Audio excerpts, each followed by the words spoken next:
To insert today's date, press Ctrl and semicolon. To insert the current time, press Ctrl, Shift and semicolon.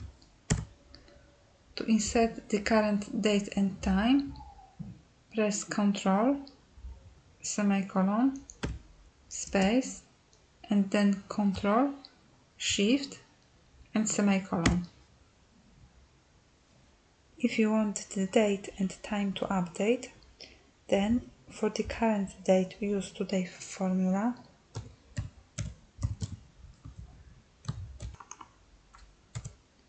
For the current date and time, use now formula.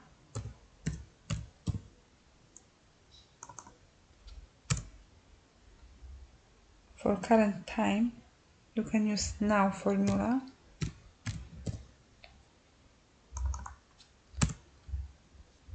Right click, select Format Cells, select Number tab, and we've got category in here. Change it to time and select the type. Press OK.